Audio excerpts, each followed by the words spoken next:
Last time we talked about the woman who helped keep you warm in the winter, long before most people were ready to give her credit for it. Today, we're talking about the man who helped light your house and took an early stab at cooling and cleaning the air you breathe inside. His name is Lewis Howard Latimer. And if you've spent your whole life hearing that Edison was the light bulb guy, this episode is a reminder that history is almost never a one-man show.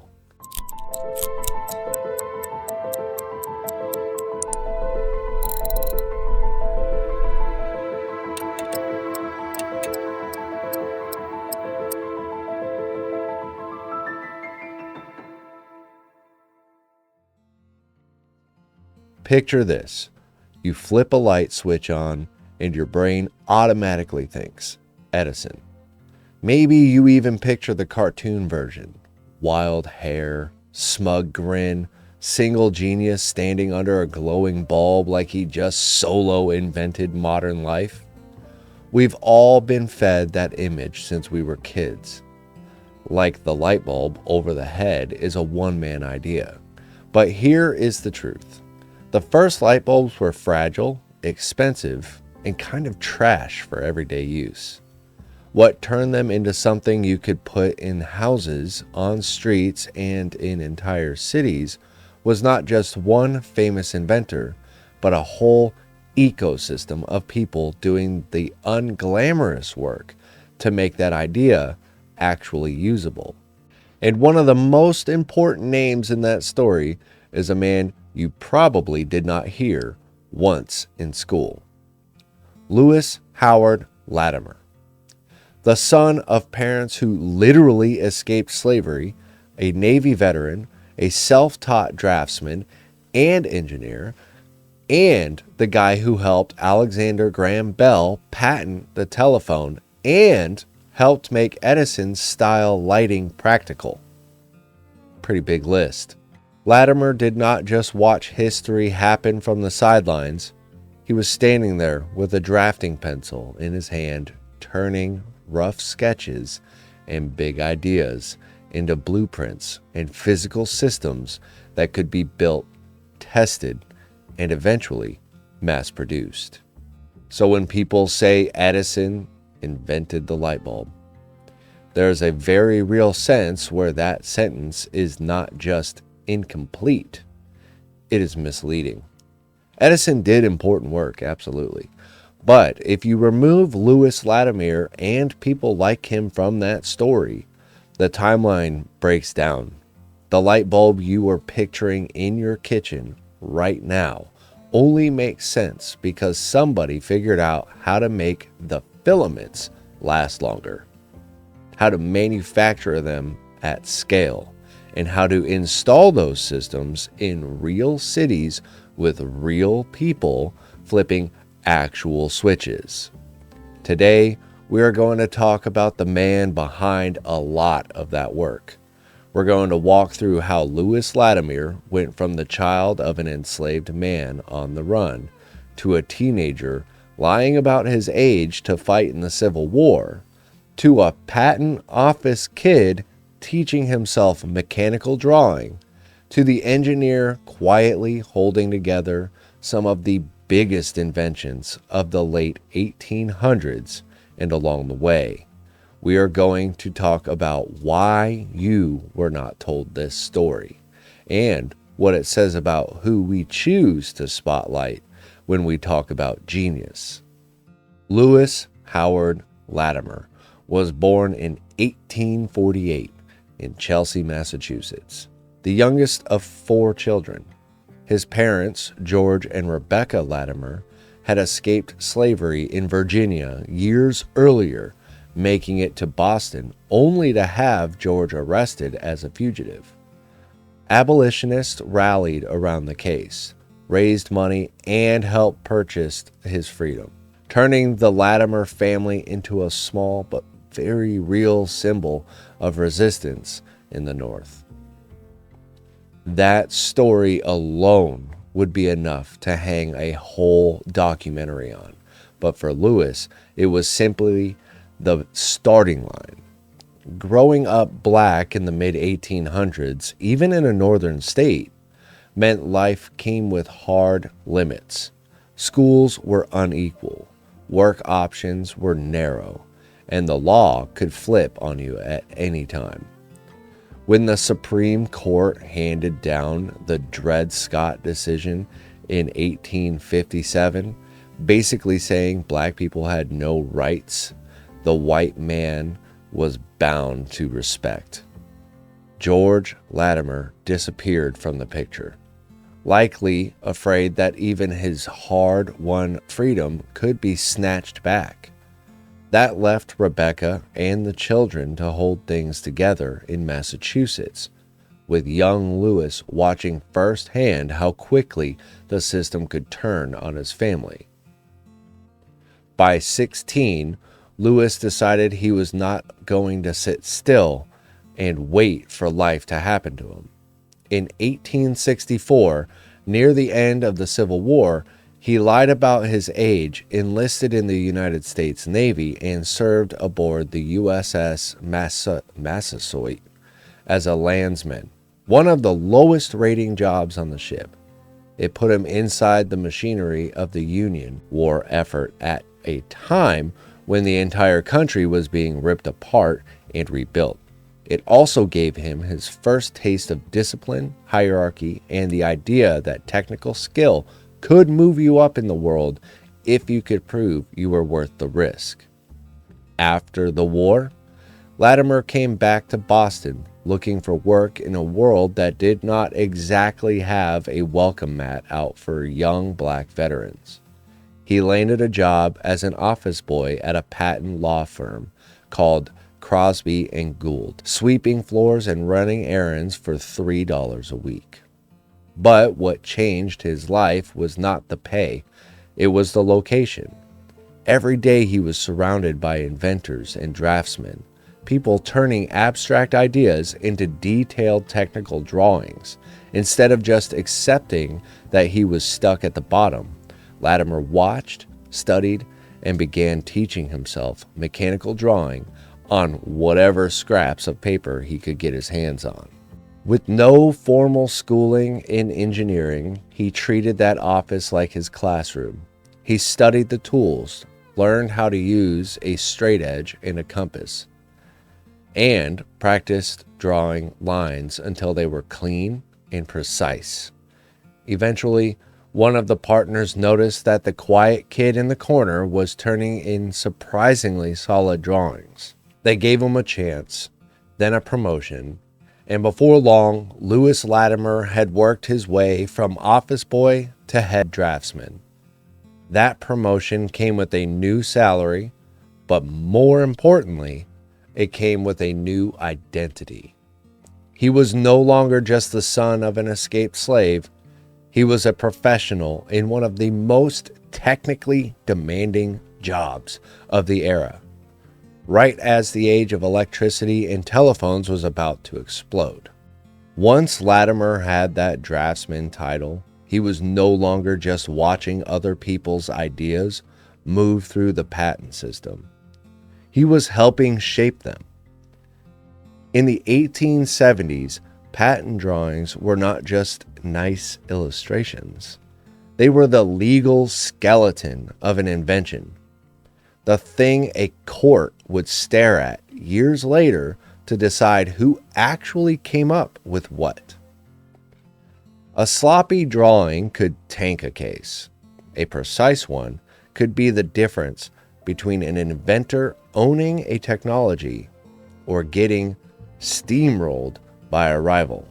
In 1876, Alexander Graham Bell came into that world with a problem that needed exactly the kind of skills Latimer had been quietly sharpening. Bell was in a race to patent a device that could send the human voice over wires, and he needed someone who could take his rough sketches and translate them into patent drawings that would stand up in front of examiners. Latimer, now an experienced draftsman at a Boston patent firm, was brought in to do exactly that. He did not invent the telephone himself, but he helped lock in the way it was legally described and protected. That work meant he had to understand more than just where to draw lines on paper. He needed to grasp how the device functioned, how all the pieces fit together, and how to represent that clearly and persuasively. For a black man who had taught himself mechanical drawing in the corners of that same system, being trusted with that level of responsibility said a lot about his actual technical skills. Even if his name did not end up in the big type, it is easy to, in hindsight, to flatten these moments and say, Bell invented the telephone, full stop. But what you are really talking about is a chain. Someone has the initial idea, someone else helps refine it, someone writes it up, someone draws it out, someone files it, and a whole office of people argue about it. Lewis Latimer was one of the crucial links in that chain for Bell, and that experience would set him up for even bigger work once the race to control electric light kicked into high gear. By the end of the 1870s, that race was on. Dozens of inventors around the world were experimenting with electric lamps, and the challenge was not just, can you make something glow, but can you keep it glowing long enough, safely enough, and cheaply enough to replace gas lamps? That's where Latimer stepped into the story that most of us have been taught to call the Edison story. In 1879, Latimer left Boston and moved to Bridgeport, Connecticut to work for the United States Electric Lighting Company, run by Hiram Maxim, one of Thomas Edison's main competitors. At Maxim's company, Latimer was more than a draftsman. He was an assistant manager and a hands-on engineer, helping design and refine electric lighting systems. This is where he began digging into the piece of the puzzle that would define his legacy: the carbon filament inside the light bulb. Early incandescent bulbs used filaments that burned out quickly. They were delicate, prone to breaking during manufacturing, and did not last long enough to be practical for everyday use. The idea of electric light was there, but the reality was brittle. Latimer helped attack that problem from the manufacturing side. In 1881, he had Joseph V. Nichols co-patented an improved electric lamp, a design that would be granted as United States Patent Number 247097. In 1882, he received another patent, U.S. Patent Number 252386, for a process of manufacturing carbons, a way of making carbon filaments by encasing them in a cardboard envelope during carbonization to reduce breakage and improve quality. That sounds like a small technical tweak, but it is the kind of tweak that changes an invention from a lab curiosity into a product.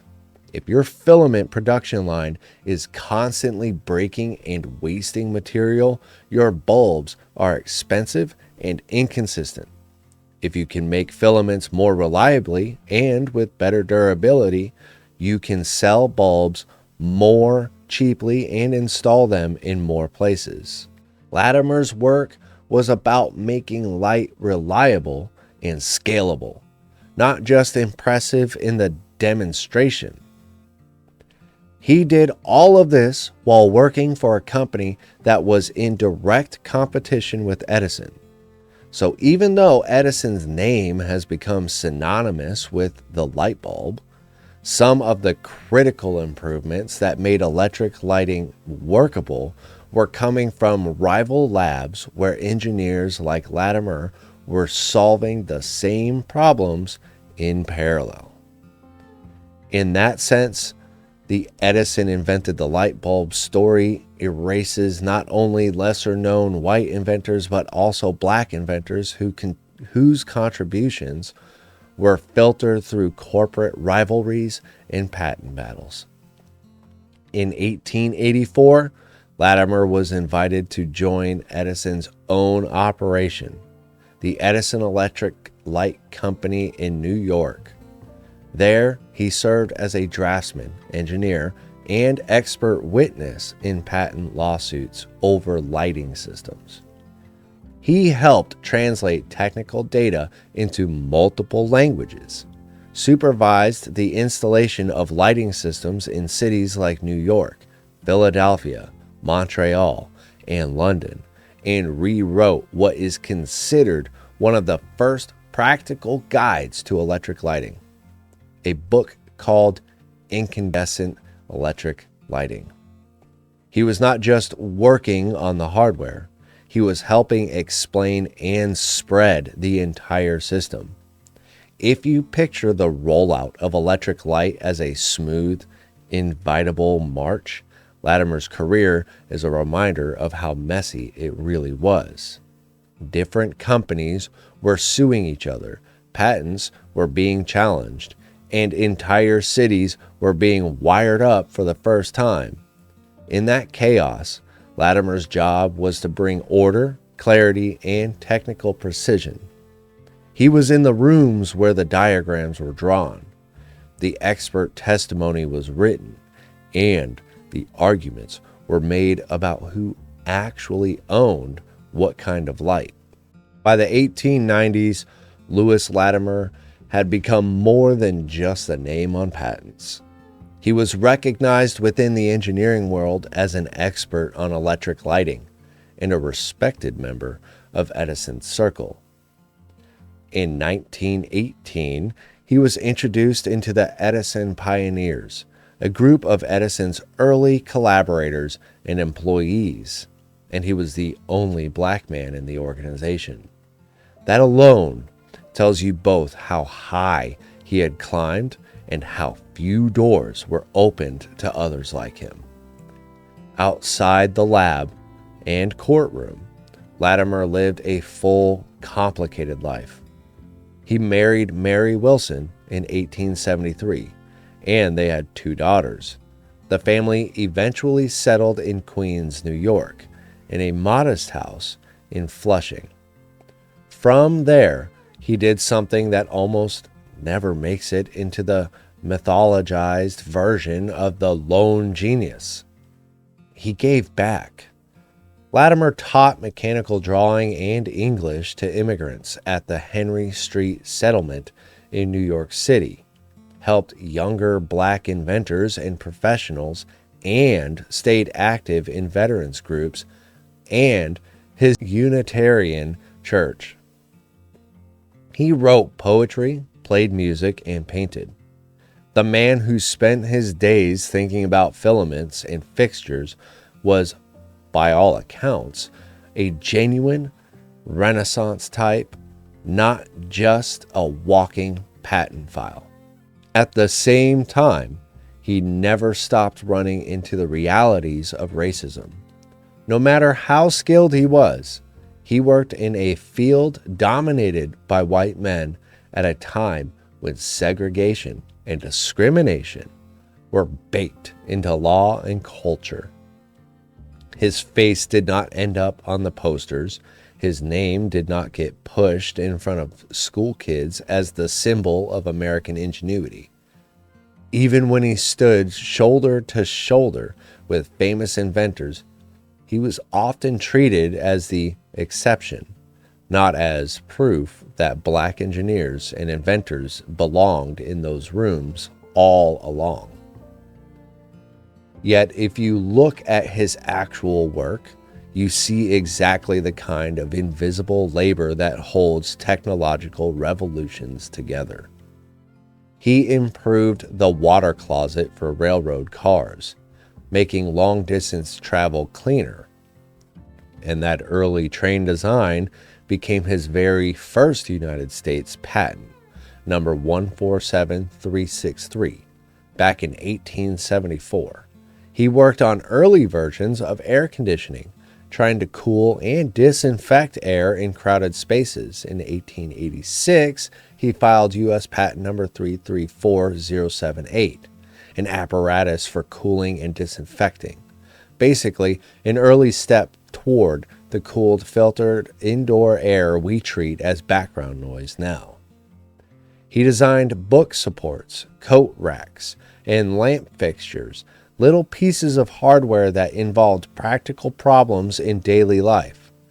None of those inventions have the cultural weight of the light bulb or the telephone, but they are part of the same pattern. Seeing where the world is rough around the edges and quietly sanding it down. When Latimer died in 1928 at the age of 80, he was not unknown. Papers ran obituaries, colleagues remembered him, and his family preserved his work. But over the next few decades, as the story of American invention got compressed into textbook form, his name slipped further and further out of the spotlight. Edison and Bell became the comfortable, easy answers. The supporting cast, especially the black supporting cast, faded into footnotes, if they were mentioned at all. So what do we do with Lewis Latimer now? Sitting here more than a century after he was wiring up city streets and refining carbon filaments. It would be easy to treat this as just another fun fact, a did you know to pull out during Black History Month, and then put back on the shelf. But Latimer's story hits deeper than that, because it exposes how we build the stories we tell about genius, progress, and who gets credit for changing the world. When we say Edison invented the light bulb, we are not just simplifying a messy process. We are shrinking an entire network of minds, hands, and lives into one comfortable silhouette. We are erasing the patent office kid who taught himself drafting because nobody was going to pay to send a black teenager to engineering school. We are erasing the former sailor who stood in factories and labs figuring out why filaments kept snapping. We are erasing the black engineer who helped wire cities and educate immigrants, while being treated as an outlier in the very field he helped move forward. Recognizing Lewis Latimer does not mean pretending he single-handedly replaced Edison in the story. It means widening the frame enough to see how many people were actually in the room. It means admitting that great man history is more about who we feel comfortable putting on a pedestal than about who actually did the work. And it means acknowledging that race, class, and access to education shaped who got to be the face of an invention. Even when someone like Latimer was literally holding the technical pieces together. The other reason his story matters is personal. Latimer grew up in a country that treated his parents as property, that tried to drag his father back into slavery even after he escaped. That told him, in law and in practice, that people like him did not belong in the world of patents and engineering. He responded by walking straight into that world anyway, learning its language, mastering its tools, and leaving behind a body of work that still touches our lives every time we flip on a light or sit in a cooled room on a hot day. So the next time you hear that simple sentence, Edison invented the light bulb, I want you to remember the kid in the patent office quietly sketching, teaching himself a whole profession on the margins. Remember the man in the factory improving how filaments were made so they would not shatter under heat. Remember the teacher in Queens passing on what he knew to immigrants and young people who, like him, were not supposed to be in those spaces at all. Remember Lewis Howard Latimer, not as a trivia answer, but as proof that history is full of essential people whose names were deliberately pushed to the edges.